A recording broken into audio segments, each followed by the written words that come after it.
A'udzubillahi minasyaitonirrajim. Bismillahirrahmanirrahim. Robbi a'udzubika min hamazati sayatin wa a'udzubika robbi ayahdurun. Robbi shrah li sodri wa yassir li amri wahlul 'uqdatam min lisani yafqahu qawli. Assalamualaikum warahmatullahi wabarakatuh.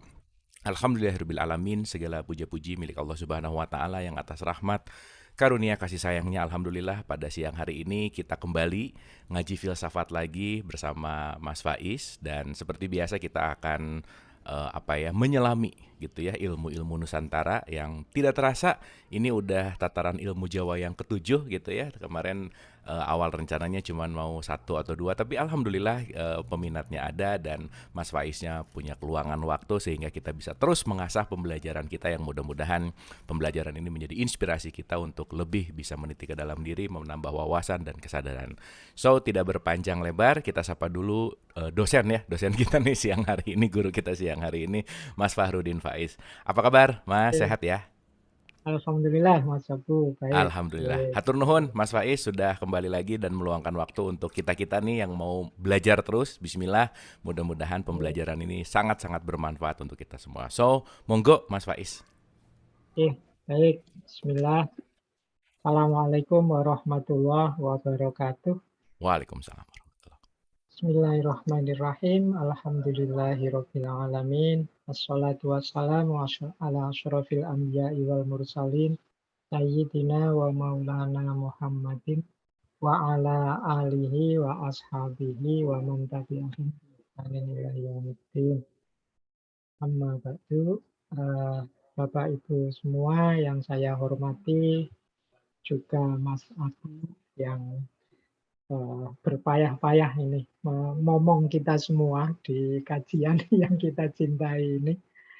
Alhamdulillah kita bisa lanjut lagi untuk belajar lagi tentang budaya kita, kekayaan khazanah intelektual spiritual. Ini khasnya kalau budaya Nusantara itu, intelektualnya tidak pernah pisah dengan spiritualitasnya. Jadi tidak pernah hanya intelektual saja, selalu intelektual yang gandeng dengan spiritual. Bahkan siang hari ini kita akan belajar bagaimana orang Jawa melakukan kritik secara politik, tapi sekaligus punya nilai spiritual yang sangat tinggi. Saya yakin Bapak Ibu pernah mendengar nama Ronggo Warsito. Siang hari ini kita belajar sebentar nih. Kita lihat salah satu dari gagasan beliau yang populer sekali tentang zaman edan. Ini gagasan ini universal. Judulnya aja udah asik gini ya Mas Faiz ya.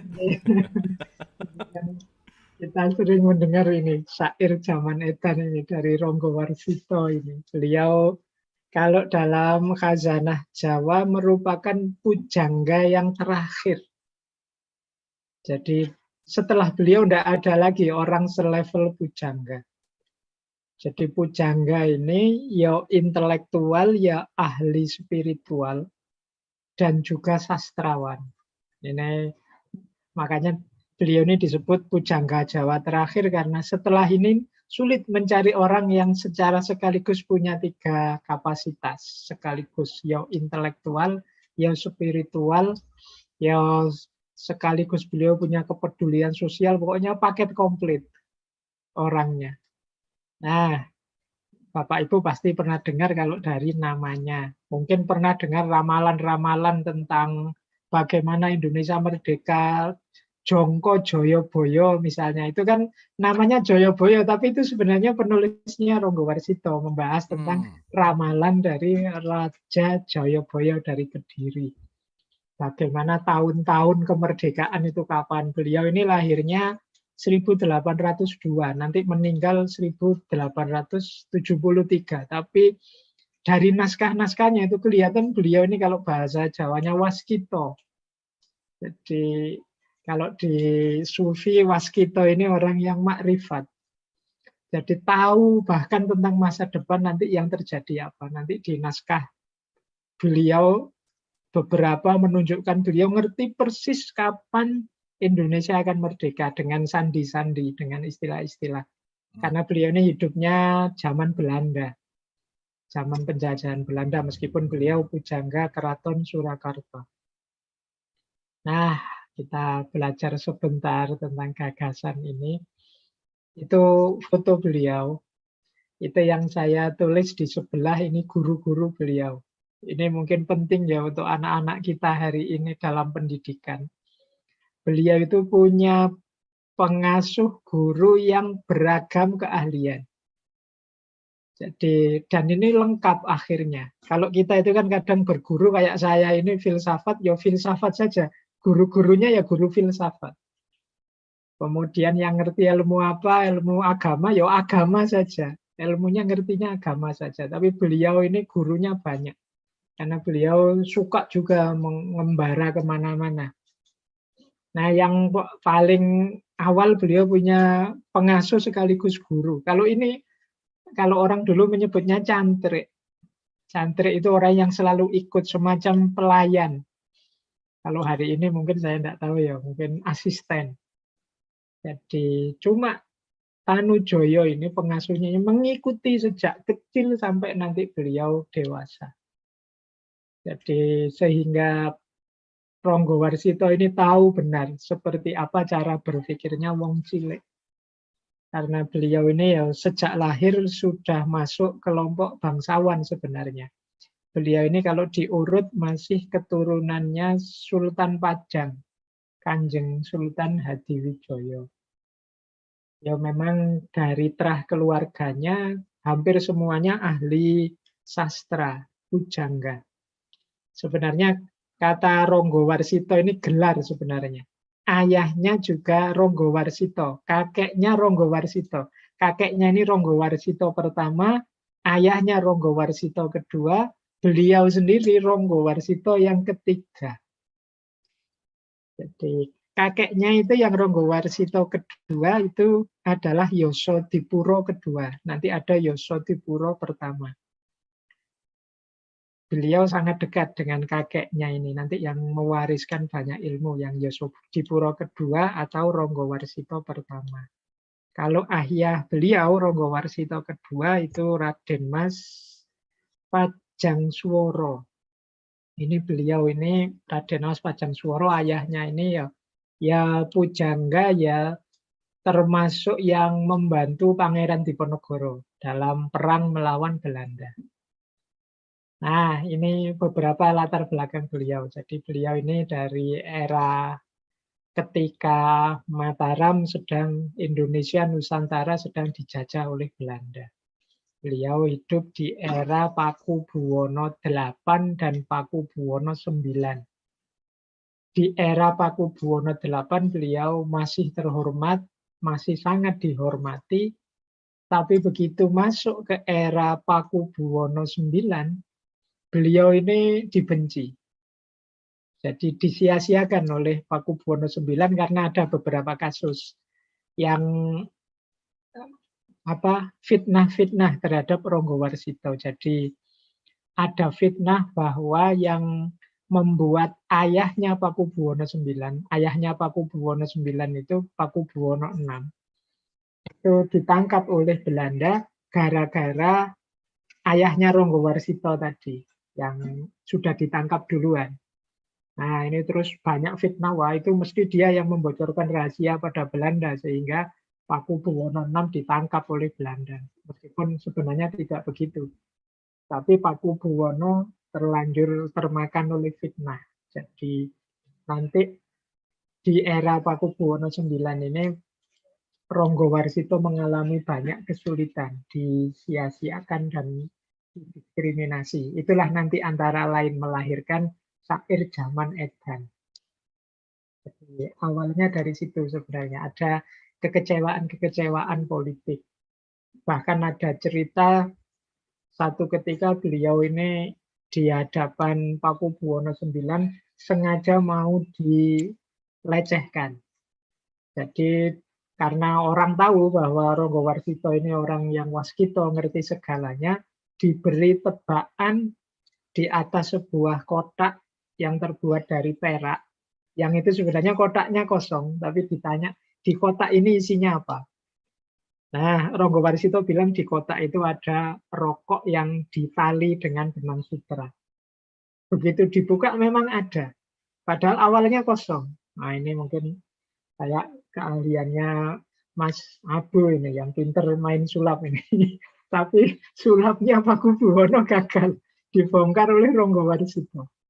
Nah, begitu sulap ini, jebakan ini gagal, marah Pakubuwono IX. Terus Ronggo Warsito dilempar dengan kotak itu tadi, dengan kotak yang terbuat dari perak. Itu cerita ini terkenal sekali. Jadi setelah itu beliau disingkirkan, disia-siakan. Dari situ nanti lahir antara lain Serat Kolotido, yang artinya adalah isinya tentang kritik, meskipun banyak orang memakai ini untuk membaca prasyarat zaman. Iya, beliau juga punya guru Kiai Imam Besari. Kiai Imam Besari ini ya sufi zaman itu yang punya pondok di Ponorogo. Jadi Ronggo Warsito juga pernah mondok. Tapi beliau ini dipondokkan karena waktu kecilnya sangat nakal. Nakalnya apa? Suka main judi. Jadi beliau ini suka main, nama asli beliau Bagus Burhan.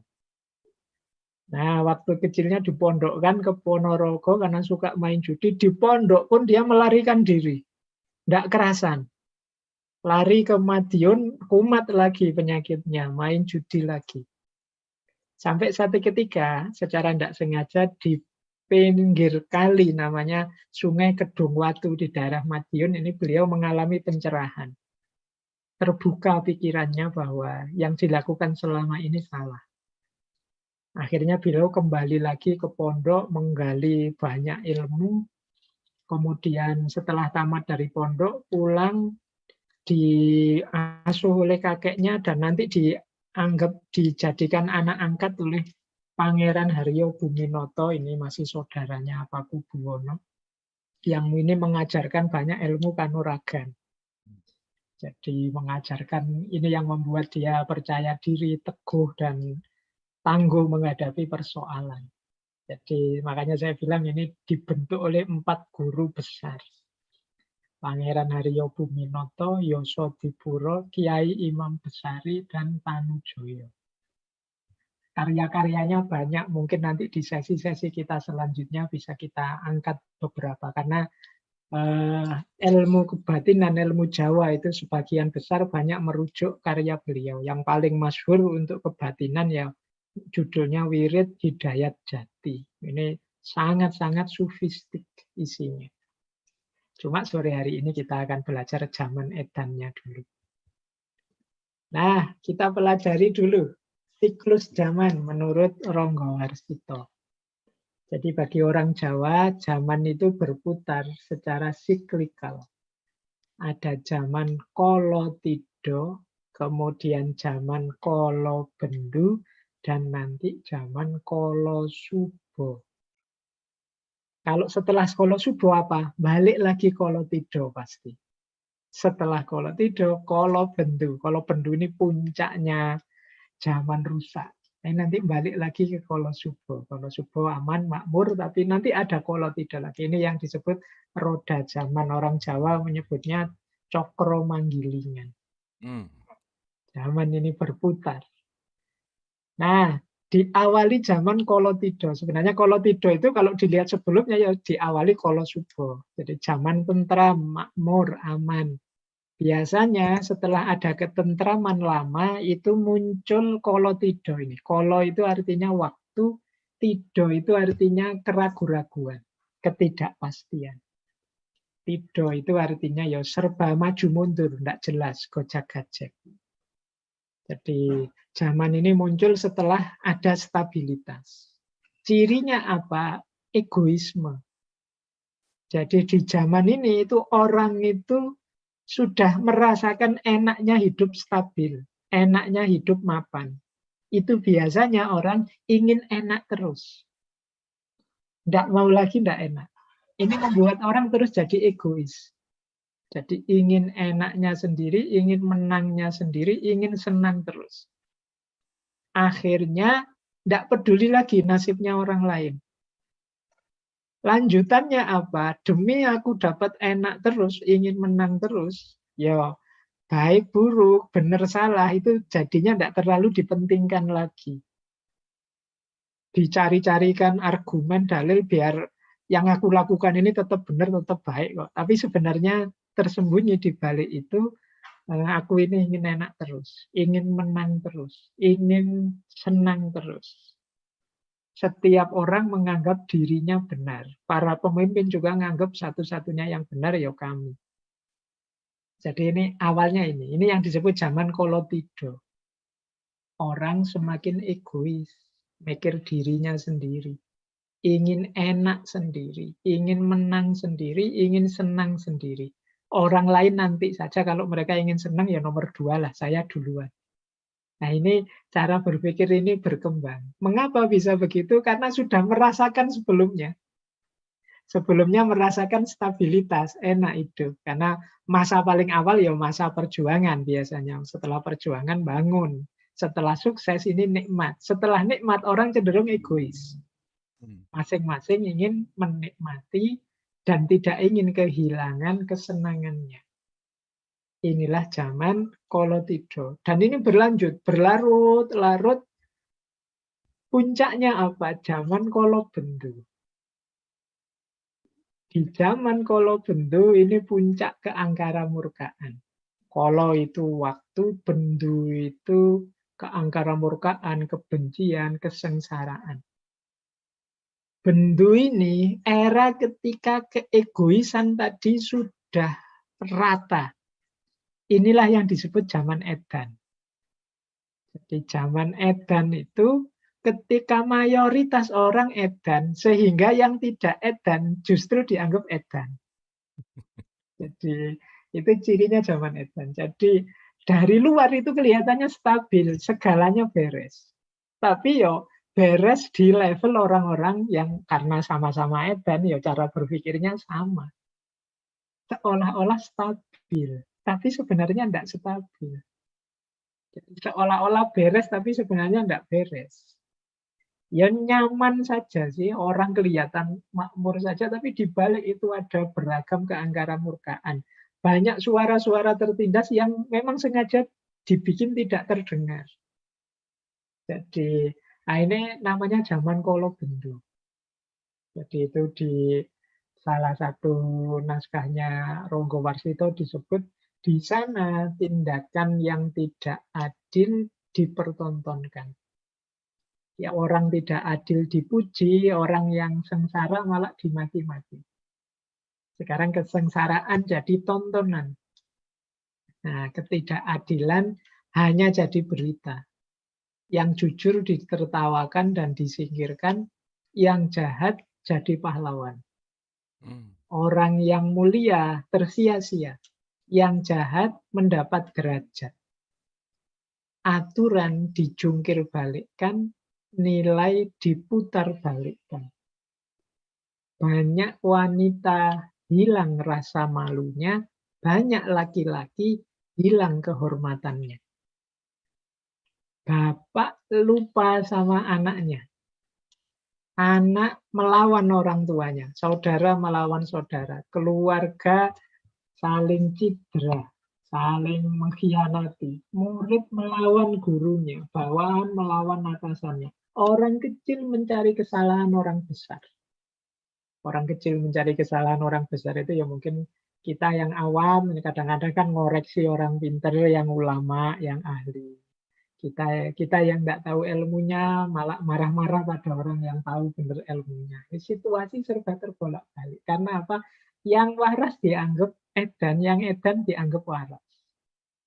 Orang tidak tahu malu, ya itulah memang zamannya begitu yang baik misalnya. Nah, itu kan harusnya itu keliru edan itu. Tapi karena semuanya begitu, ya itu jadi normal. Jadi inilah cirinya zaman kolobendu. Murid melawan gurunya. Murid banyak menganggap gurunya itu ya saya yang bayari, jadi dia bertugas untuk minterkan saya. Nah itu kan dia melawan gurunya, seolah-olah guru itu pelayannya dia. Bawahan melawan atasannya. Saudara melawan saudara. Bapak lupa sama anaknya. Yang harusnya ngomong, sekarang malah harus dimomong. Karena tidak karu-karuan kelakuannya. Nah ini zaman seperti ini. Kalau dalam pikirannya Ronggo Warsito namanya zaman Kolobendu. Ini Bapak Ibu jangan nunjuk dulu ini zaman era kapan. Setiap zaman merasa zamannya Kolobendu. Iya, kayaknya udah lama banget di sini terus sih, Mas Faiz. Iya, jadi era kita ini sejak zaman Orde Lama, Orde Baru kemarin kita juga selalu mengeluh jangan-jangan ini zaman Kolobendu. Hmm. Jadi kita berputar lama di sini. Nah, setelah era Kolobendu ada Kolosubo. Ada yang menyebutnya Kolosebo. Ini zaman mulainya kegembiraan. Mulai balik lagi pada stabilitas kemakmuran. Tapi syaratnya, kata Ronggo Warsito, biasanya muncul namanya Ratu Adil. Jadi Ratu Adil ini orang yang tidak menonjolkan dirinya, tapi menonjol dengan sendirinya. Beda ya antara menonjolkan diri dengan menonjol sendiri, itu kan beda. Karena Hmm. memang kalau yang pertama disengaja, kalau yang kedua ya memang masyarakat, rakyat yang menganut dia. Sederhana, dia tidak berhasrat lagi pada kekayaan duniawi. Orientasi hidupnya hanya Allah dan masyarakat. Jadi ini disebut oleh Ronggo Warsito sebagai Ratu Adil. Nah, Ratu Adil ini punya kekuatan sosial dan punya kekuatan spiritual. Jadi cirinya dua ini. Kekuatan sosial saja belum, dia bukan Ratu Adil. Kekuatan spiritual saja juga tidak. Jadi spiritualis murni bukan Ratu Adil. Aktivis murni juga bukan Ratu Adil. Ratu Adil itu ya aktivis, ya spiritualis.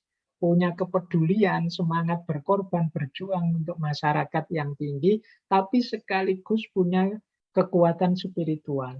Dekat dengan Allah. Kemampuan beragamanya tinggi.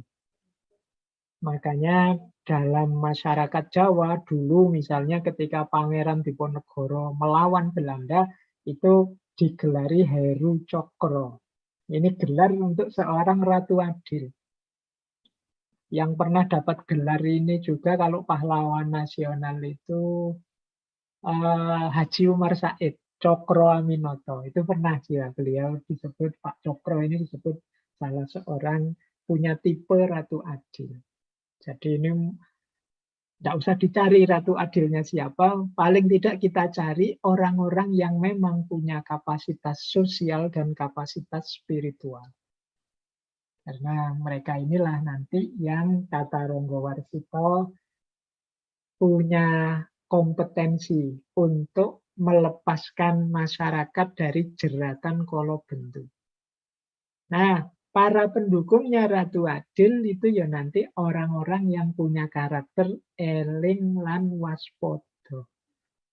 Jadi punya karakter eling itu orientasi ke atas, waspodo itu orientasi ke sekitar. Hmm. Jadi kita harus selalu ingat pada Allah dan waspada, hati-hati dalam hidup bersama orang lain dengan sesama.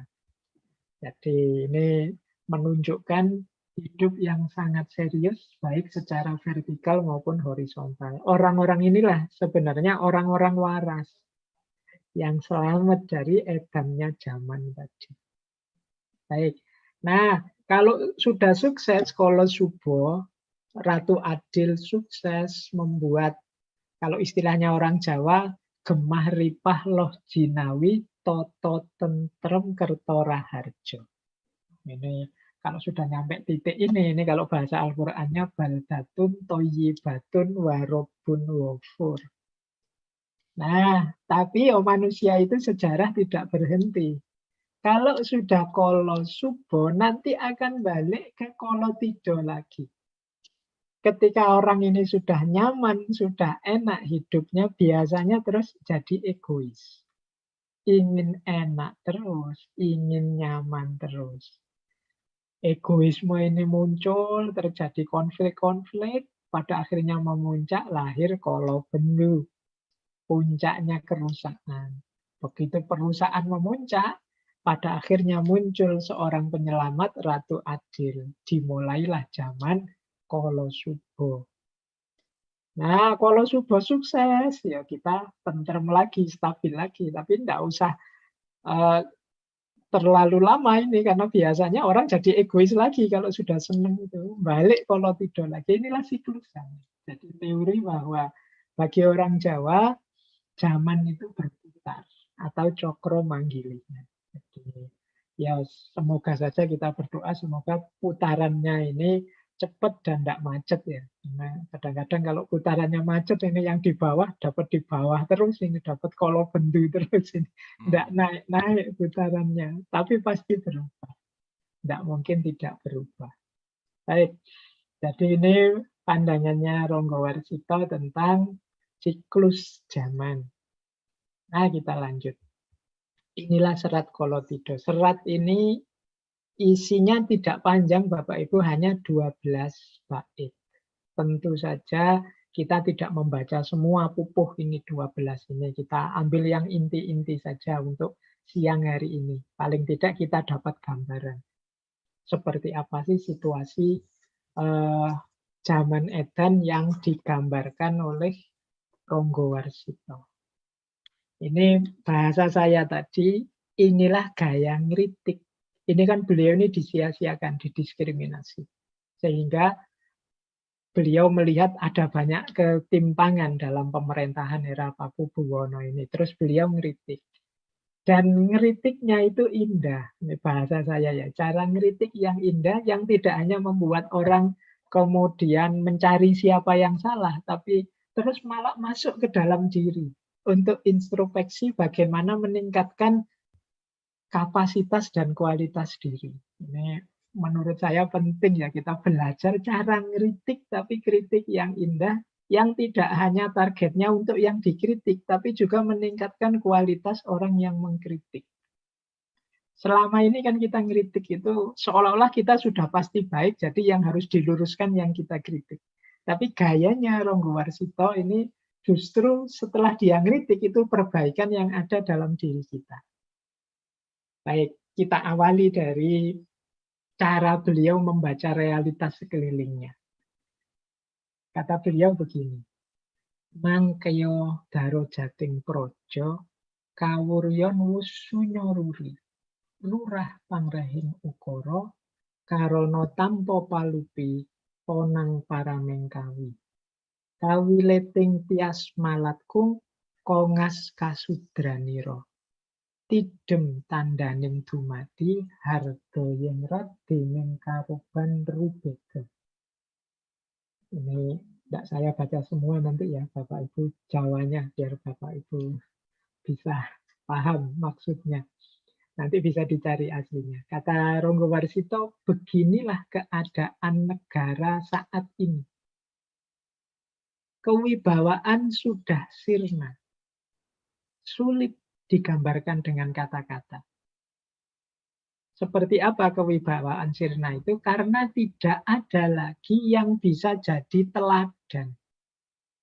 Semua telah meninggalkan susila, meninggalkan tata krama sopan santun moralitas. Bahkan para cendekiawan demikian juga. Semua ikut arus zaman Kolotido. Suasananya mencekam, dunia penuh dengan kekacauan. Jadi pertama-tama beliau melihat zaman ini tidak ada lagi yang bisa diteladani. Begitu saya mau meneladani seseorang, ternyata besoknya terbukti dia malah nyeleweng. Begitu saya mau muliakan seseorang, ternyata perilakunya tidak bisa dicontoh pada akhirnya. Para cendekiawan demikian juga. Harusnya para cendekiawan, kalau dalam agama jadinya ulama, kalau dalam ilmu-ilmu umum ya ini intelektual. Ini kan harusnya yang jadi panutan. Tapi ya banyak kelakuan mereka ini yang tidak bisa ditiru. Dan ini kan mengerikan. Ketika satu negara tidak punya teladan, tidak punya panutan, lah generasi kita meneladani siapa? Anak-anak kita yang akan datang akan niru siapa? Nah, ini kegelisahannya Ronggo Warsito.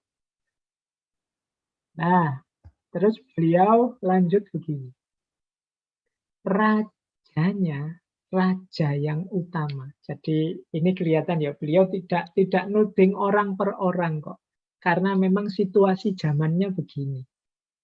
Rajanya sudah raja yang utama, pilihan, unggulan. Patihnya juga berkualitas. Semua anak buahnya baik. Pronayoko Tias Raharjo. Namun segalanya itu tidak menjadi penawar Kolobendu. Bahkan semakin berkembang. Kerepotan-kerepotan makin menjadi. Lain orang, lain perilaku anggarannya. Jadi, kata Ronggo Warsito, logika zamannya. Kan ada filosof barat itu yang punya istilah rohnya zamannya memang begitu. Rajanya sudah raja orang yang paling unggul. Para pejabat patihnya juga orang pinter-pinter semua, berkualitas semua. Tidak ada yang nggak berkualitas. Tapi kok zaman ini tetap rusak? Ya memang situasinya mengharuskan begitu. Rohnya zamannya mengarah ke situ. Mengarah pada era Kolobendu. Setiap orang menghidupkan keburukan dalam dirinya masing-masing. Lain orang, lain perilaku anggarannya. Biasanya kan kita itu kebaikan. Kita lakukan kebaikan sesuai situasi kita. Ini yang terjadi zaman Kolobendu itu keburukan sesuai posisi masing-masing. Jadi yang tidak terbayangkan terjadi. Jadi banyak kasus-kasus yang nggak ngira ya bisa terjadi seperti itu. Kayak tadi ya, bapak lupa anaknya, mungkin ada ibu yang bunuh anaknya, ada kan banyak hari ini ya ibu bunuh anak, ada macam-macam cerita-cerita. Ini kan setiap orang melakukan angkara murka sesuai posisinya masing-masing. Ini zaman Kolobendu namanya. Jadi bukan karena tidak ada pemimpin yang tidak kompeten. Pemimpinnya kompeten semua, patihnya berkualitas semua. Tapi putaran zaman tidak mungkin dihindari. Itu persis seperti kita sulit menghindari tidak pegang HP, sulit menghindari tidak pegang medsos. Itu kan tidak mungkin, ini putaran zaman sudah. Mau tidak mau kita ke situ. Sulit menghindari tidak baca orang maki-maki, tidak baca orang tetap terbaca. Dan ini mau tidak mau menyeret kita semua dalam arus besar zaman. Ini zaman itu ya, bukan zaman ini. Wah, keliru saya menjelaskannya. Tapi ya. Tapi terrefleksi kok Mas Faiz. Iya, saya khawatir. Tadi saya bilang. Tapi ya memang nyambung-nyambung saja. Saya tuh sering bilang kalau ada mahasiswa, Pak, ini pikirannya orang dulu kok masih relevan saja dengan kita sekarang.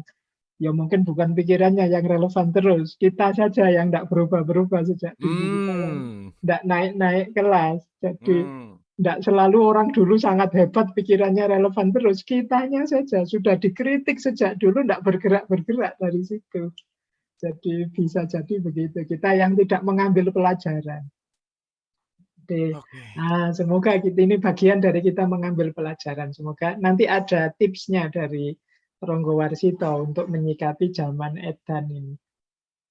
Nah, ini intinya. Jadi biasanya orang menyebut zaman edan itu mengambil serat Kolotidho pupuh yang ketujuh. Jadi amenangi zaman edan ewuh oyo ing pambuti. Melu edan noratahan yen tan melu anglakoni boya kaduman melek. Kaliren wekasanipun. Dilalah karsane Allah, bejo begjane wong kang lali, luwih bejo kang eling lan waspada. Nah, ini biasanya yang selalu dibawa kemana-mana ketika menjelaskan tentang zaman edan. Jadi, mengalami zaman edan memang serba merepotkan. Mau ikut edan, kita tidak sanggup, tidak tega. Masuk ya aku itu ikut edan. Masuk aku ikut-ikutan yang lain. saling memaki, saling mengkonflik, saling tidak percaya, saling berkubu-kubu. Tapi kalau tidak edan, tidak dapat apa-apa. Boya kadungan melek. Bahkan bisa-bisa kita ini kelaparan. Karena sekarang gaya hidupnya begitu. Kalau kita tidak begitu, jangan-jangan kita kelaparan. Tapi jangan khawatir. Sesuai kehendak Tuhan, betapapun untungnya orang-orang yang lupa, tetap lebih untung orang yang eling lan waspada. Kalau kita secara sengaja nabrak rasa enggan kita, rasa ndak enak kita untuk ikut edan, wis pokoknya saya harus ikut edan saja, itu nanti kita akan ketemu rugi yang lebih panjang. Mungkin enaknya sebentar, tapi ruginya akan lebih panjang, bahkan bisa fatal dan sangat panjang. Ya mungkin kita kaliren wekasanipun kata Ronggo Warsito, kelaparan sebentar. Tapi tidak masalah, asal jangan ditabrak ini. Batasan edan tidak edan ini. Jangan sampai kita berprinsip, wah kan sering itu kan kadang-kadang ada yang bilang, nyari yang haram saja susah misalnya, apalagi yang halal. Hari ini kan ada yang begitu. Saya melakukan yang haram saja, tidak ada yang nge-like, tidak ada yang jempol, tidak ada yang subscribe, apalagi kalau yang baik-baik, yang lurus-lurus. Jangan sampai kita begitu. Karena seuntung-untungnya orang yang edan, tetap lebih untung orang yang ingat. Keuntungan kita dalam ranah keedanan itu keuntungan yang palsu. Jadi keuntungan yang tidak sejati. Kesenangannya juga bukan kesenangan yang sejati. Mungkin enak sebentar, tapi sakitnya akan sangat lama. Sengsaranya akan sangat lama. Jadi syair ini menegaskan pada kita, yuk serumit, sesulit apapun situasi, tolong jangan ikut edan. Karena dari kelompok yang tidak edan inilah nanti akan muncul para pejuang yang bisa membawa kita keluar dari situasi keedanan. Kalau tidak, kalau semuanya ikut edan, ya selesai sudah. Zamannya hancur itu kalau dalam agama ya berarti memang saatnya kiamat. Kalau sudah semua orang edan, ya kiamat pasti akan terjadi saat itu juga. Ya alhamdulillah mungkin di era kita ini masih banyak orang-orang baik yang mungkin Bapak Ibu yang hadir siang hari ini termasuk yang paling tidak kita sedang berusaha untuk terus eling lan waspada, menjaga kewarasan kita.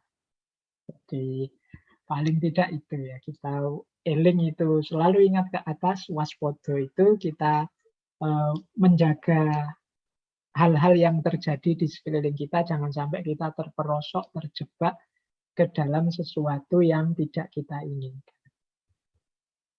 Nah, ini ada beberapa, saya loncati ya, dari 7 ke 10, karena memang cuma 12, saya ambil yang inti-inti. Beberapa tips dari Ki Ronggo Warsito, kata beliau, jalani saja sekedarnya, sekedar untuk menghibur hati, asal tidak menimbulkan persoalan. Karena ada riwayat mengatakan ikhtiar itu wajib. Namun juga harus memilih jalan baik, sambil tetap berupaya. Juga harus awas dan waspada agar selalu mendapat berkah dari Tuhan. Nah, ini tipsnya dari Ronggo Warsito. Yang pertama, ya meskipun sekacau apapun zaman, kita ndak usah putus asa. Ndak kok kemudian melarikan diri atau ndak mau hidup lagi, ndak. Ayo kita jalani semampu kita saja. Jadi sekuat kita. Yang penting tidak nambah persoalan baru. Kalau kita tidak bisa memberi solusi besar, mungkin ya karena kita ini bukan Ratu Adil, wong kita ini orang biasa saja. Mungkin ada yang lain yang posisinya nanti jadi pahlawan besar, ya asal kita tidak nambah masalah itu sudah alhamdulillah. Jadi kalau pakai rumus hidup ini, kalau bisa ya kita ini problem solver, orang yang memberi solusi. Kalau enggak bisa, minimal kita jangan jadi part of the problem, jangan bagian dari masalah. Apalagi kita jadi troublemaker. Nah, troublemaker ini malah bikin-bikin masalah tiap hari. Jadi ya, kalau enggak bisa problem solver, ya paling tidak kita jangan jadi part of the problem dan apalagi jangan jadi troublemaker-nya. Jadi kata Ronggo Warsito, yuk kita jalani hidup, yuk kita sumbangkan semampu kita, yuk kita ikhtiari agar situasi lebih baik di level kita. Wong ikhtiar itu wajib. Dan tetap tentu saja eling lan waspada.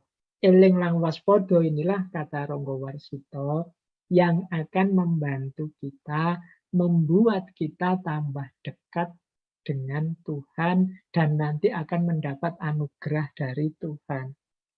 Jadi nanti ya pada akhirnya tetap harus lari ke atas karena yang bisa mengubah, memutar roda zaman dari kolo bendu ke kolo subo itu ya pastinya Tuhan sendiri. Jadi tugas kita berupaya semampu kita. Kalau kita sudah serius, semampu kita, insya Allah nanti Allah ridho dengan yang kita lakukan. Itu mungkin maksudnya Ronggo Warsito. Kalau Allah ridho, Allah akan menganugerahkan keberhasilan, keberkahan. Nah, kata-kata berkah ini kan menunjukkan hasil yang jauh lebih besar daripada upaya yang dilaksanakan. Nah, ini namanya berkah. Jadi, nah, upaya kita yang sederhana di level kita sendiri, semoga pada akhirnya menumbuhkan kasih sayang dari Allah, menumbuhkan ridhonya, sehingga upaya kita itu sukses besar. Meskipun kecil, di level kita masing-masing.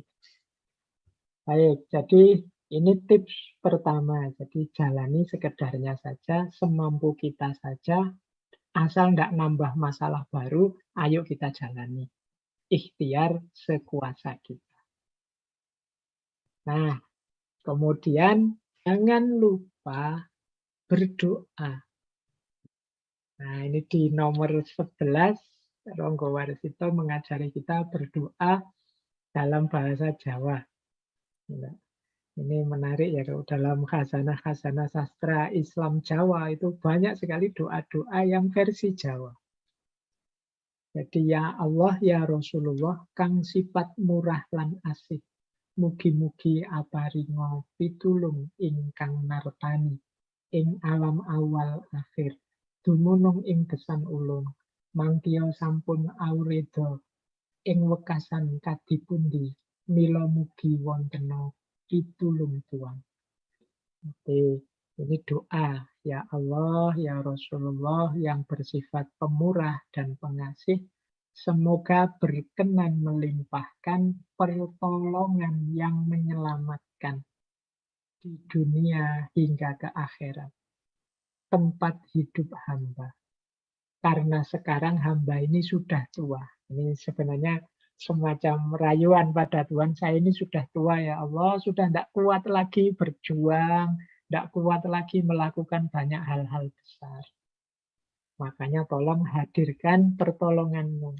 Pada akhirnya nanti semoga ada pertolongan dari Tuhan. Ini semacam keakraban. Ini doa yang sifatnya munajat kalau dalam Islam. Tidak sekedar formalitas hafalan. Kita kan kalau berdoa sering formalitas hafalan. Doa itu lagi, itu Baca doa lagi. ya Mas ya, baca doa Iya, ya, bukan berdoa. iya, kita sering gitu.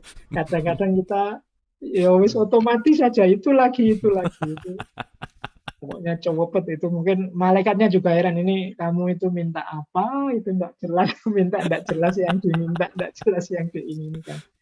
Nah, ini Ronggo Warsito mengajarkan kita. Jadi ada unsur munajatnya. Ini semacam, ya Allah, saya ini sudah tua, makanya saya tidak bisa kalau berjuang berat, berjuang besar. Tolong hadirkan kekuasaanmu, pemurah dan pengasihmu. Ini kan ada getarannya, ada yang nyambung. Nanti mungkin kalau ada waktu kita lanjut belajar di Wirid Hidayat Jati itu luar biasa filsafatnya tentang syahadat, tentang sholat dalam ranah kejawaan.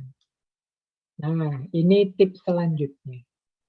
sageta sabar santosa.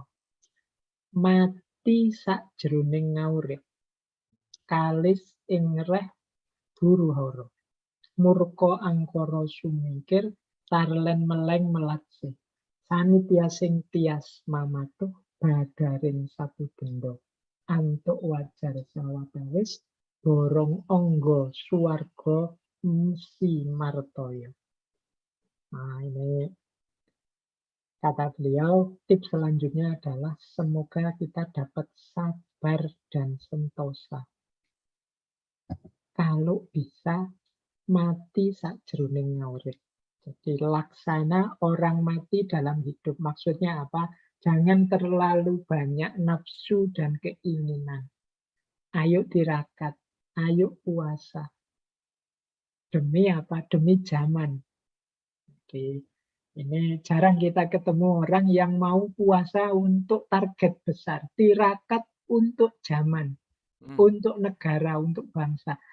Saya banyak ketemu orang yang tirakat untuk kesuksesannya sendiri, untuk spiritualitasnya sendiri, untuk dirinya sendiri banyak. Tapi jarang orang yang mau secara serius tirakat untuk bangsa, untuk negara secara umum. Nah, ini disarankan oleh Ronggo Warsito. Ayo seperti orang mati sakjroning urip. Ya, jangan lupa nanti kalau Bapak Ibu belajar tasawuf itu orang itu yang misalnya tirakat menjalani suluk dengan ambisi-ambisi pribadi untuk makrifat lah, untuk apalah. Ini sebenarnya masih nafsu, masih hasrat. Itu masih belum disebut tirakat, masih egois. Maka jadilah orang yang mati sakjroning urip. Jadi kita memending segala hasrat keinginan duniawi. Dan terbebas dari keramaian. Jadi terbebas dari segala kerusuhan karena memang zamannya sedang rusuh. Termasuk bebas dari angkara murka, tama, loba, dan menyingkirkan segala yang sifatnya dunia. Nah, ini teorinya mati sakjroning urip. Ini teori yang sama yang pernah disampaikan oleh Syekh Siti Jenar. Jadi rumusnya orang hidup itu mati sakjroning urip. Kuncinya hidup bahagia itu sebaliknya, justru mati. Mati itu maksudnya apa? Kalau kita bisa mengendalikan hawa nafsu hasrat kita, saat itu juga kita akan bahagia. Yang membuat kita tidak bahagia itu kan masih banyak keinginan, target, nafsu ini, ingin itu yang ramai dalam diri kita. Ya pasti saja kita tidak bahagia karena masih harus mengejar banyak hal. Tapi begitu kita bisa mati sakjroning urip, memposisikan diri seperti orang mati yang tidak lagi terpengaruh oleh keinginan macam-macam, nah itu kita akan bahagia. Selama ini yang menggelisahkan kita itu kan lebih banyak kontaminasi pengaruh-pengaruh dari luar. Nah, kalau sudah begitu yang dilakukan apa? Kalau sudah bisa membersihkan diri, menjauh dari segala angkara murka, tamak, loba, yaitu konsentrasi diri memohon pada Tuhan. Saatnya kita mendekat, lebih banyak dekat pada Tuhan. Jadi ini rumus ya Bapak Ibu, kalau sedang sangat gelisah, sangat sulit mencari jalan keluar, yang kita sendiri tidak tahu jalan keluarnya apa, ayo mendekat lebih banyak pada Tuhan. Jangan mendekat lebih banyak pada Netflix, pada HP. Kita kan kalau gelisah malah begitu, nonton, memperbanyak tontonan, biar tenang. Enggak, ayo kita balik. Kita lebih banyak dekat pada Tuhan. Nanti kita akan ketemu sedekat saja sudah. Melakukan apa, Pak? Sebisa kita. Tidak usah terlalu mikir aktivitas apa. Bisanya cuma baca Bismillah, Fatihah, ya baca Fatihah sambil menghayati hadirnya Tuhan. Akan menemukan pencerahan tersendiri dalam hidup kita. Paling tidak hadirnya Tuhan dalam diri kita itu membuat kita akan lebih tangguh, lebih kuat. Lebih ngerti tentang hakikat hidup ini. Jadi akhirnya apa? Kalau sudah dekat dengan Tuhan, hatinya jadi patuh. Kita bisa menaklukkan hati. agar bisa mengurungkan kutukan. Segala angkara murka tadi tidak jadi muncul.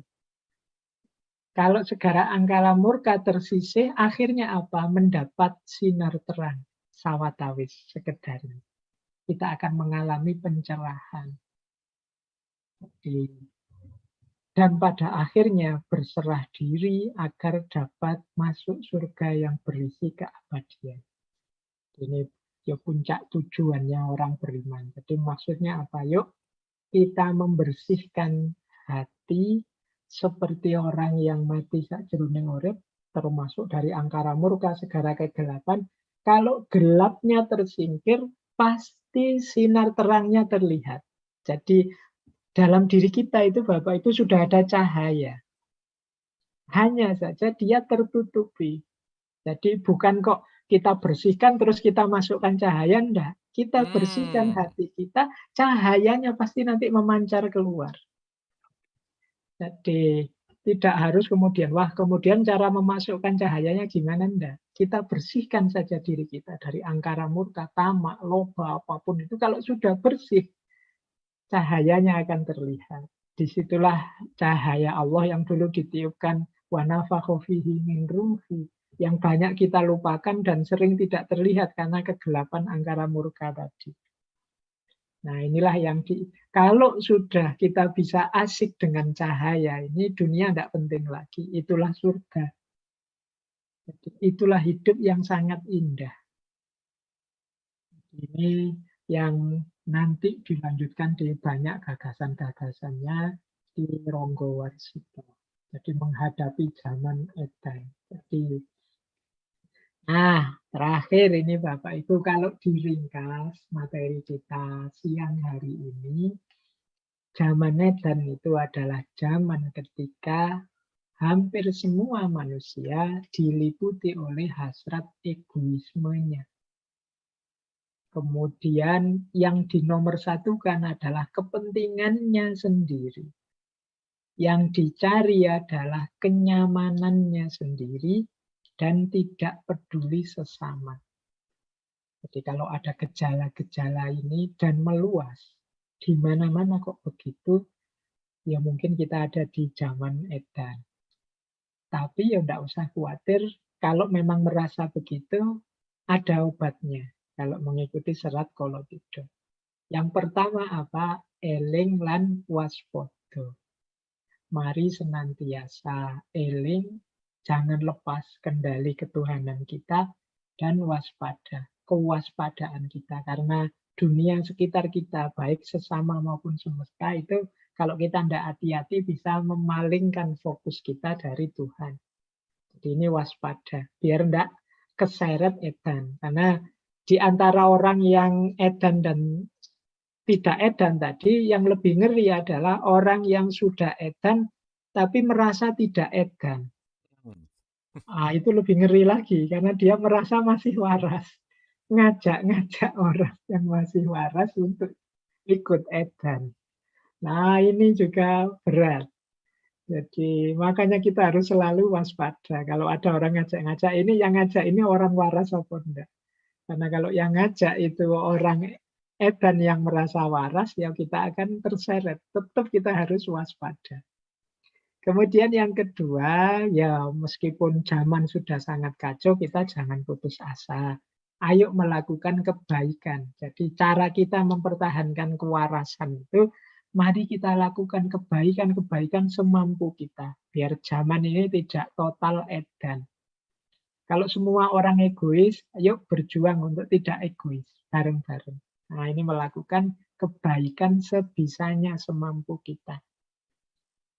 Dan fokus kepada Tuhan. Tentu saja pada puncaknya kita pasrahkan, kita memohon, kita mendekat pada Tuhan agar kasih sayangnya tidak digeser dari kehidupan kita, agar kita diberi solusi-solusi hidup yang barokah. Nah, ini tuntunan dari Ronggo Warsito. Baik, Bapak Ibu, kita itu materi untuk siang hari ini tentang zaman edan. Monggo kita Oke. ngobrol-ngobrol setelah ini. Baik, Mas Faiz, terima kasih banyak. Ini apa ya, cukup selalu membuka gitu ya setiap kajian kita di tataran Jawa ini. Nah, apa ya, kalau kalau kita melihat apa yang sudah dicapai oleh ya salah satunya Ronggo Warsito gitu ya, dan kemarin-kemarin kita banyak juga dapat gitu ya. Ya, saya tadi dapat sesuatu hal yang sangat-sangat awakening banget ketika Mas Faiz bilang, kok ini masih relevan ya. Bener juga ya, jangan-jangan kita yang nggak maju-maju gitu Mas Faiz. Dimana ini dari dulu udah dibicarakan hal seperti ini gitu. Dan ya menariknya ini kalau kita melihat apa ya, saya ingat waktu kita bahas cakra manggilingan gitu ya, Mas Faiz bilang bahwa kalau sumbernya sama, outputnya juga pasti sama. Maksudnya ya ini mereka mungkin tidak mempelajari tasawuf mungkin ya dalam tanda petik, atau dalam artian agama Islam yang sekarang kita tahu gitu, dan tetapi esensinya tuh ya spiritualitasnya tuh ya luar biasa gitu. Dan balik lagi sih, ini sesuatu hal yang menurut saya juga harus benar-benar kita ketahui dari Nusantara itu sendiri. Nah, yang jadi pertanyaan Mas Faiz, para pengganti Ronggo Warsito, para pengganti ya ini orang-orang hebat zaman dulu tuh yang beregenerasi tuh sampai ya era-era sekarang lah gitu. Gimana menurut Mas Faiz itu regenerasinya tuh seperti apa gitu? Monggo silakan Mas Faiz. Oke, baik. Ini memang menarik ya tentang regenerasi ini. Jadi Hmm. Indonesia itu pasca ini kan zaman penjajahan Belanda. Itu masih masih era-era kesultanan, masih banyak tokoh-tokoh pujangga. Setelah itu nanti setelah ini pendidikan itu banyak berkiblat ke barat. Hmm.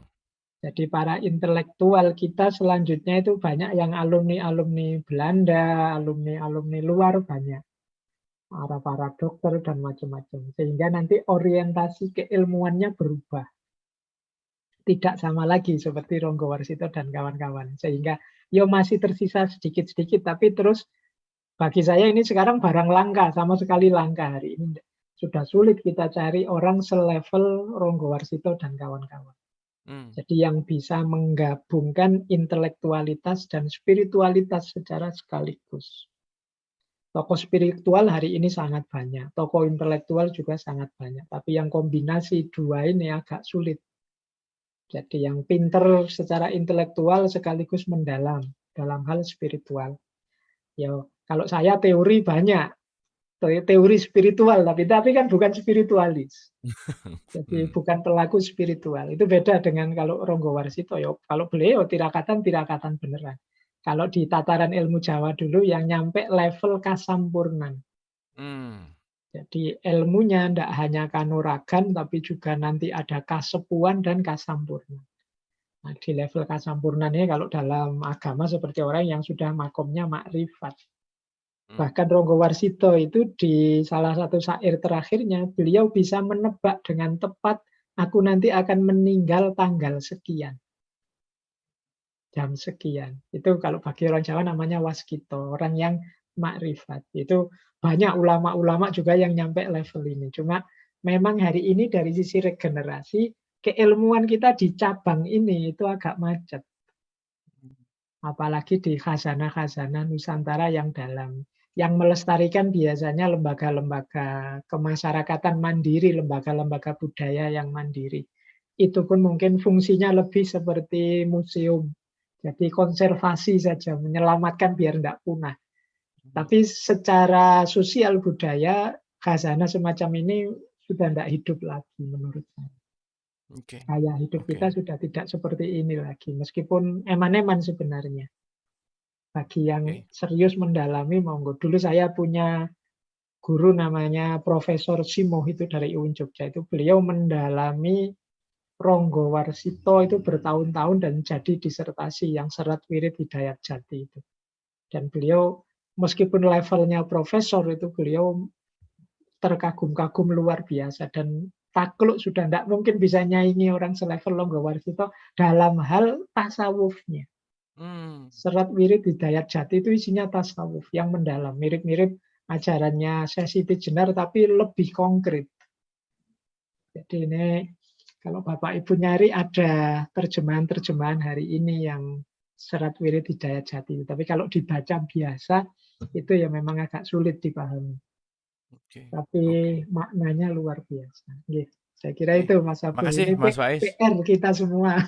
PR sih, maksudnya jadi semakin ya dengar dari Mas Faiz gitu ya, semakin jauh banget gitu loh Mas Faiz. Kita tuh sebetulnya udah bener-bener on track gitu ya, tapi ya balik lagi sama seperti ternyata di setiap zaman kayak tadi Ronggo Warsito di fitnah lah, di ya balik lagi ya, itu tuh selalu ada gitu ya, si kebenaran yang ditutupi apa dan lain-lain. Nah, sekarang kita bicara tentang kemajuan modernitas gitu Mas Faiz. Sebentar lagi kita akan masuk ke era metaverse nih, di mana kita mungkin nggak ketemu avatar-avatar kita yang kumpul di satu ruangan yang itu nggak jelas semua, semakin ilusi, semakin ilusi, semakin ilusi yang mungkin membuat kita si teknologi ini justru malah menjauhkan untuk lebih mengenal gitulah kira-kira. Nah, gimana mau ngomongin mati sak jeroning urip tadi gitu ya kira-kira dengan modernitas yang menuntut kita semua untuk masuk ke alam virtual, ke alam ilusi dalam tanda petik. Nah, dalam pandangan filsafat atau dalam pandangan ya pemahaman ini menurut Mas Faiz gimana nih perkembangan zaman ini? Monggo Mas. Kalau menghadapi zaman hari ini, saya dalam filsafat itu ada istilah demitologisasi. Hmm. Demitologisasi itu kita menyikapi narasi-narasi masa lalu yang kadang oleh orang dianggap mitos, itu tidak sebagaimana mitos yang dikagumi seperti kita siang hari ini kan hanya mengagumi saja gagasan-gagasan itu. Tapi kita hidupkan secara kontekstual, sesuai diri kita, kenyataan hidup kita hari ini.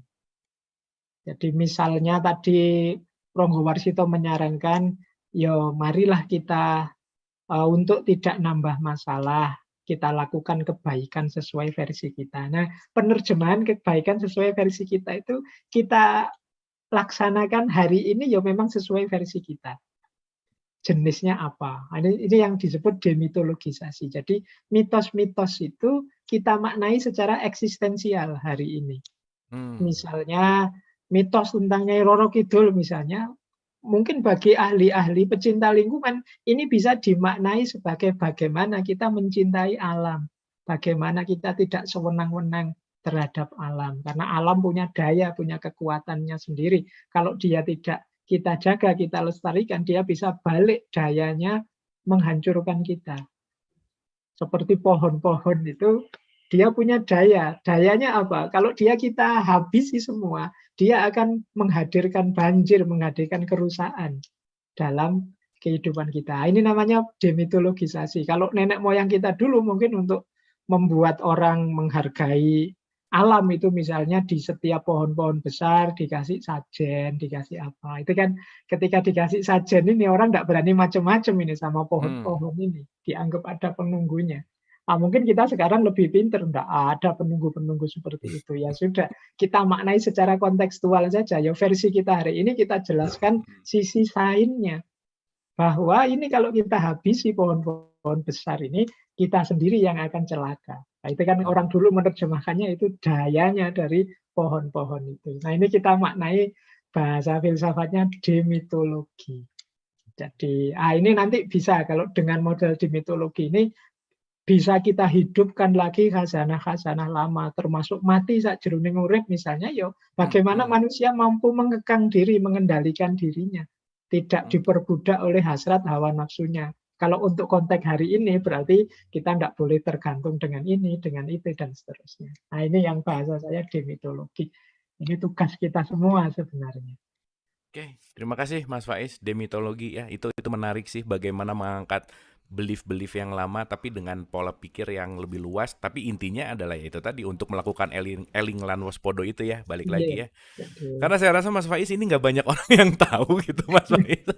Dalam artian ya mungkin emang saya juga nggak banyak cari di sini, tetapi apa yang disampaikan tuh kok bener-bener informasinya tuh sedikit sekali gitu ya tentang Ronggo Warsito yang ya taunya cuman hanya dia bisa waskita iya, tapi in detail bahwa dia punya kapasitas yang luar biasa, grade beliau ini yang susah cari tandingannya, itu kan sangat sangat membanggakan dan saya rasa betul sekali kita yang punya kesempatan untuk meregenerasi lah. Baik Ibu dan Bapak, kalau ada pertanyaan atau ada yang mau disampaikan atau ada opini tentang apa yang disampaikan, silakan boleh raise hand atau lewat chat. Ini chat udah ada beberapa dari Ibu Sri, mungkin ada 2 nih Mas Faiz. Jadi kita nggak bisa mempercepat putaran zaman ya, hanya bisa berbuat baik eling lan waspodo, itu 1.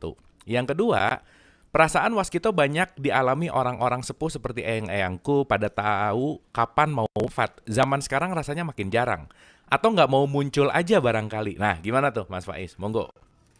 Oke, baik. Eh, apakah perputaran zaman ini tidak bisa dipercepat? Tergantung kita. Yang Hmm. ingin kita percepat kan dari kolo bendu jadi kolo subuh kan Subuh. itu Iya, pastinya. iya, Ya iya, iya. berarti kita yang harus mengakhiri segala keedanan kita.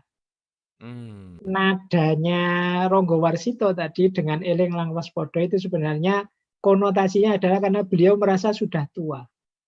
Hmm. Makanya tadi ada kalimat, ya karena aku ini sudah tua, ya bisanya melakukan kebaikan sebisanya, Oke, semampu saya. Berarti apa? Sebisanya versi Bapak Ibu yang masih kuat, masih punya sumber daya macam-macam banyak, ya dengan itu. Jadi sambil tetap diiringi eling lan waspodo. Inilah nanti kita mempercepat agar kolo bendu berubah jadi kolo subo. hmm. Jadi arahnya seperti itu. Jadi semakin banyak orang yang nanti waras sadar bahwa wah aku ini ternyata edan. Nah semakin cepat lahir Ela Kolosubo. Ya meskipun tadi ada Ratu Adil, tapi kan semakin mungkin muncul Ratu Adil kalau semakin banyak orang waras. Hmm. Kalau lebih banyak orang yang edan, ya semakin kecil kemungkinannya. Apalagi yang waras tinggal kita-kita, cuma sedikit ini, wah sulit.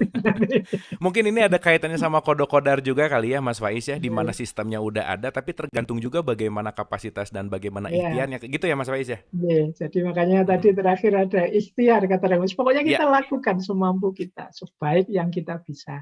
Atau yang sering kita pakai itu the best version yang kita mampu, biar kita segera keluar dari zaman ini. Nah, kalau orang-orang yang waskito itu sebenarnya kewaskitoan itu bisa dilatih kalau dalam filsafat itu ada istilah kemampuan intuitif. hmm. Jadi kita ini dalam hidup lebih sering melatih kemampuan empiris rasional, panca indera dan akal kita. Hmm. Intuisi kita semakin macet, semakin tidak tajam, apalagi hari ini.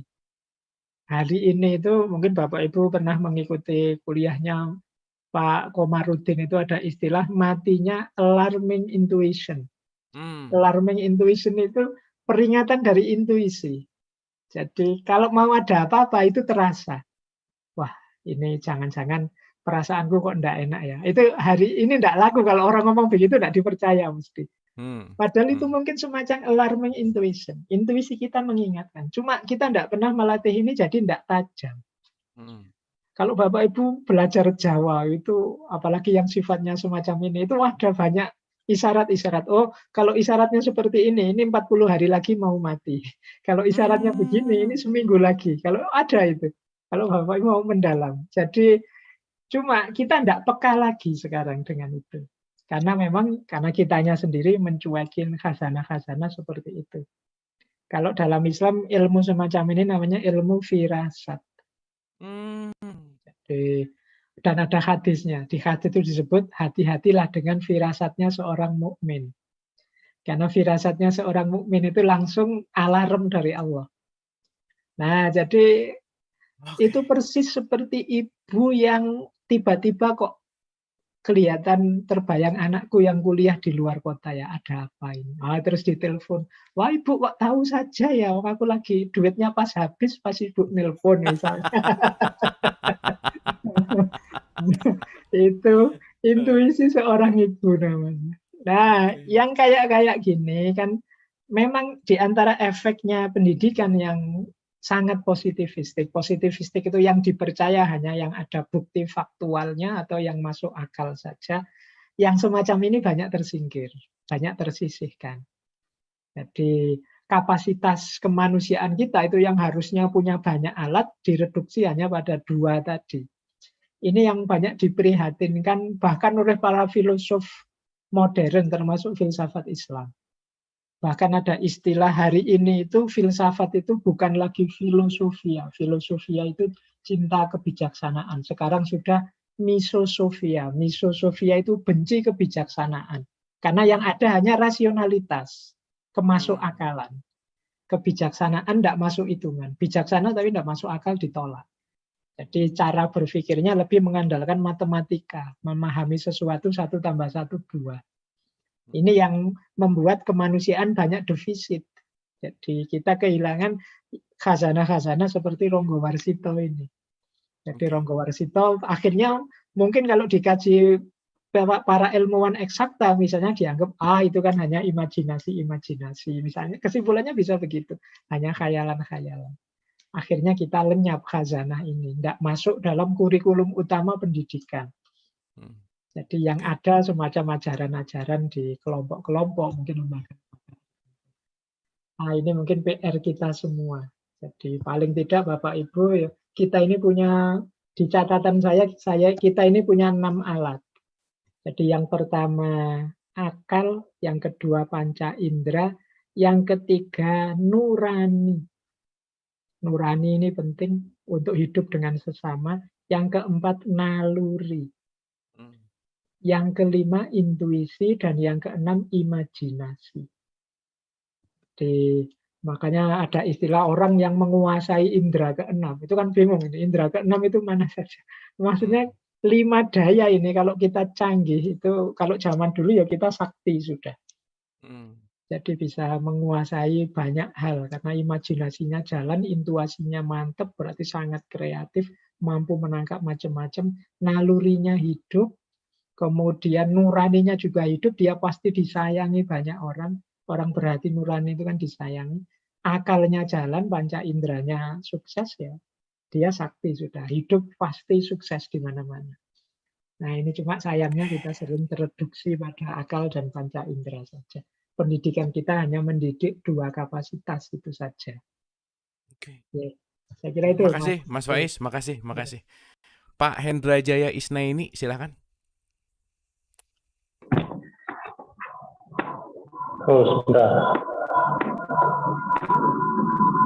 Ya, Assalamualaikum warahmatullahi wabarakatuh. Terima kasih Kang Abu. Terima kasih Mas Faiz. Mas Faiz, saya menarik sekali pembicaraan kali ini ya tentang waktu tadi. Boleh nggak saya melihatnya putaran tadi, 3 siklus tadi sebenarnya dalam sebuah ruang waktu yang berbeda-beda skalanya atau dimensinya. Maksudnya dimensinya gini bahwa sebenarnya 3 putaran itu kan bisa terjadi di dalam diri seorang individu, ruang individu seseorang ya. Bisa juga terjadi dalam ruang keluarga, bisa juga terjadi dalam ruang masyarakat atau ruang antar negara, dunia jadi ya. Bisa jadi artinya di sini terjadi perputaran yang berbeda-beda kecepatannya, bisa seperti gitu ya yang saya lihat ya. Mungkin kalau saya melihatnya putaran waktu itu terjadi dalam satu ruang waktu, saya jadi minder sendiri gimana saya bisa berperan dalam skala waktu yang antar negara atau dunia itu. Kan mendingan saya bilang, kalau gitu saya lihat ke dalam saya aja dulu, ruang waktu saya ya. Saya bisa nggak, kalau ini saya sedang menjadi angkara murka pada hari ini apa enggak gitu ya. Sehingga saya berusaha untuk saya sendiri untuk menjadi tidak angkara murka, sehingga saya mendapatkan ketenangan. Walaupun dalam ruang waktu negara yang lebih besar itu, saya sedang berada dalam masa keangkara murkaan gitu ya, siklus. Bisa saya artikan semacam itu enggak? Sehingga ini hanya untuk memperkuat diri saya aja bahwa saya bisa berperan, minimal berperan untuk saya sendiri, kebaikan saya sendiri ya, sebelum saya berperan untuk orang lain gitu ya, atau keluarga dan orang lain.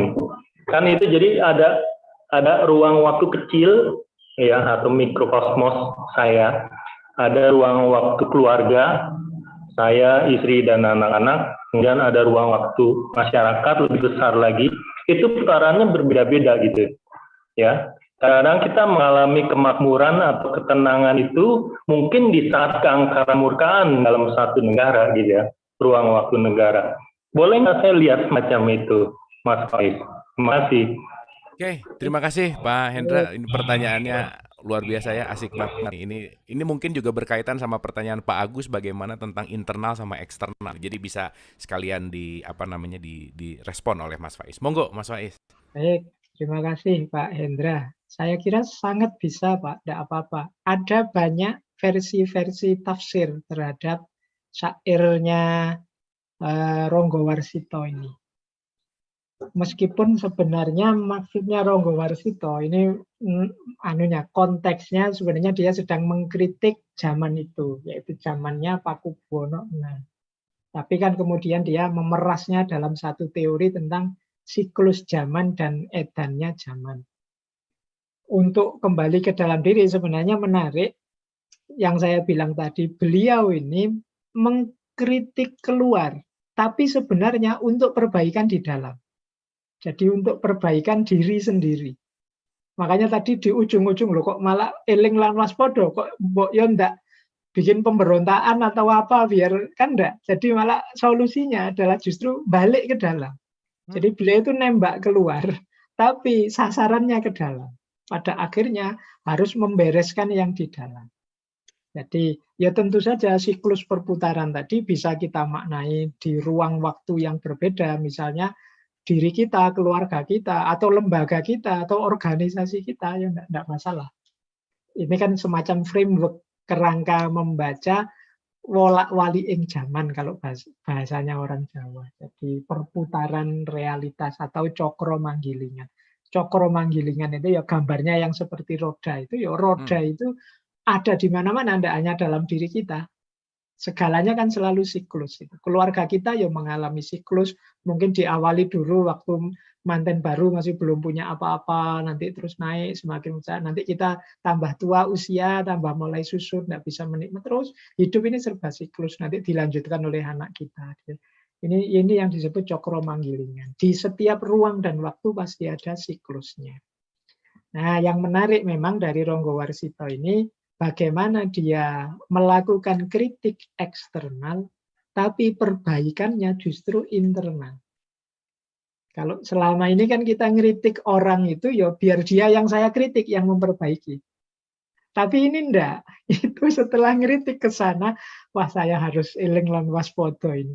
Maksudnya apa? Jangan sampai rusaknya dia. Ini kan mudahnya begitu, gampang-gampangannya. Rusaknya situasi di luar.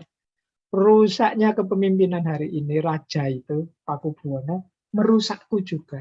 Itu kan mudahnya begitu. Jadi jangan sampai rusak di luar, membuatku juga rusak di dalam. Makanya solusinya justru aku harus tetap eling dan waspada. Nah, ini menarik teori ini untuk menyikapi situasi hari ini. Kadang-kadang kan kita memang harus melakukan kritik-kritik, ada hal-hal yang mungkin tidak cocok, tidak sesuai. Tapi mari kita ingat-ingat gayanya Ronggo Warsito. Ketika kita mengkritik, justru pertama-tama yang kita siapkan untuk kita perbaiki diri kita sendiri. Paling tidak untuk kita tidak ikut serusak yang kita kritik. Untuk tidak ikut edan, kalau bahasanya Ronggo Warsito. Jadi hasilnya kritik apa? Introspeksi diri. Jadi nembak keluar, sasarannya ada di dalam. Ini yang menurut saya menarik. Dan dari sisi siklusnya bisa kita pakai untuk siklus apa saja. Sebenarnya seperti yang Pak Hendra jelaskan tadi, sudah ada beberapa yang menafsirkan seperti itu, bahwa ini sebenarnya tidak hanya konteks besar negara atau peradaban, bisa juga komunitas kecil atau bahkan diri kita sendiri. Yang ini kan semacam organisme, ada pemerintahannya dalam diri kita. Oke. Saya kira itu, Pak. Terima kasih, Mas Faiz. Mungkin ini pertanyaan terakhir dari Ibu Isti. Ilmu firasat apakah kaitannya dengan suara hati kecil? Saya pernah dinasihati seorang ulama yang juga akademisi, jangan abaikan suara hati kecil, usahakan solusi eksekusinya. Monggo Mas Faiz. Oke, jadi seperti saya jelaskan tadi Bapak Ibu, kita itu selalu connect dengan yang di atas, terus-menerus, kecuali kita sendiri yang memutus dan tidak peduli. Kalau dalam bahasa agama, selain wahyu ada ilham. Jadi Allah itu memberi isyarat. Isyarat itu ada kalanya di luar diri untuk kita baca, ada kalanya di dalam diri untuk kita sadari. Untuk ngerti dua-duanya kita butuh kemampuan ikro, kemampuan membaca. Nah, kalau untuk yang di luar diri mungkin kita sudah banyak ilmunya, diajari oleh berbagai disiplin ilmu. Untuk yang di dalam diri ini kita memang butuh kedisiplinan diri. Nah, mengapa hari ini sulit sekali kita menghidupkan yang firasat, yang insting, yang intuisi tadi dan macam-macam, karena kita tidak pernah diajari secara khusus tentang Hmm. itu. Hmm. Sementara kesibukan kita secara umum memang jarang menuntut kemampuan itu. Kita ya pinginnya uang, pinginnya kerja, pingin makan enak, pingin rumah besar, itu kan hal-hal materi semua. Akhirnya apa? Suara-suara hati ini sering kita tepis sendiri. Sering kita sisihkan, "Alah, enggak mungkin lah begitu, alah." Akhirnya kita kejeblos beneran. Padahal sudah ada peringatan sebelumnya. Nah, ini namanya ketajaman intuisi. Kadang orang menyebutnya firasat. Firasatnya seorang ibu pada anak, itu kita menyebutnya tajam firasatnya. Ya, firasat itu sebenarnya ya isyarat dari Allah untuk kita baca. Sayangnya ketika kita sering mengabaikan ini, ya lama-lama dia tidak akan muncul, wong kita abaikan terus. Hmm. Jadi lama-lama dia tidak akan jadi perhatian kita. Kalau tidak jadi perhatian kita, ya kayak saya bilang tadi, matinya alarming intuition. Dia tidak memberi alarm lagi sudah. Akhirnya kita terjebak di berbagai problem, berbagai masalah. Karena kita tidak peka. Kadang-kadang kalau ada orang pakai argumen ini kan hari ini tidak kita percaya. Hmm. Jadi Pak Faiz kok dalam kajian kemarin tidak hadir. Perasaan saya kok tidak enak ya Bu mau hadir. Oh itu kan kita langsung, itu alasan saja. Bilang aja malas gitu ya. Bilang aja males. Iya kan. Yang seperti ini kan kita tidak percaya sekarang kalau Iya, ada iya, orang benar-benar sana. Mas. Itu Benar. banyak hal yang kita terjebak cara berpikir kita sendiri. Akhirnya mungkin banyak isyarat-isyarat yang kita tidak terima sudah. Jangankan yang halus seperti itu, bahkan yang wadak sekalipun. Misalnya begini, sering saya ilustrasikan. Kita kan percaya bahwa akhir zaman itu misalnya kalau dalam Islam Nabi Isa turun misalnya kan. Mhm. Saya itu membayangkan kalau hari ini tiba-tiba Nabi Isa turun beneran. Begitu dia ngaku Nabi Isa, di penjara dia besoknya. Benar. Iya kan? Iya begitu dia. Loh, saya Nabi Isa ini akhir zaman saya diutus. Oh dia bisa dipukuli orang kalau nggak bisa-bisa di penjara malah. Karena kita percaya itu, tapi cara berpikir kita belum mengizinkan hal-hal seperti itu masuk. Oke. Jadi ini yang sering jadi masalah kita hari ini. Gitu loh. Oke. Nah, ini pentinglah kajian-kajian untuk yang menghidupkan lagi hati nurani, menghidupkan lagi intuisi, insting, dan lain sebagainya. Simbah-simbah kita dulu pinter dalam hal ini. Dia, Hmm. wah Hmm. rasanya kok enggak enak, oh firasatnya enggak enak, itu masih tajam. Kita yang pelan-pelan mulai menumpul, karena ya kita sendiri bukan orang lain. Hmm. Jadi ini Oke. mungkin PR kita Bapak Ibu. Nggih, saya kira itu. Makasih Mas Faiz. Mungkin sekaligus final statement untuk episode 7 ini, Tataran Jawa 7 ini. Monggo Mas Faiz. Baik Bapak Ibu, untuk sesi siang hari ini, alhamdulillah paling tidak kita dapat beberapa wawasan tentang keutamaan-keutamaan khazanah lama. Jadi mungkin bagi Bapak Ibu yang akademisi selama ini akrab dengan wacana-wacana teori-teori tentang waktu, tentang putaran waktu, ya kita ternyata juga punya filsafat sejarah yang tidak kalah dengan Hegel, tidak kalah dengan Ibnu Khaldun kalau dalam filsafat. Kita juga punya konsep yang luar biasa. Itu paling tidak kesadaran ini penting. Kemudian seperti saya bilang tadi, mungkin Bapak Ibu yang masih punya semangat untuk menghidupkan nilai-nilai budaya, nilai-nilai kenusantaraan kita, menurut saya ya mari kita push lagi lebih kuat.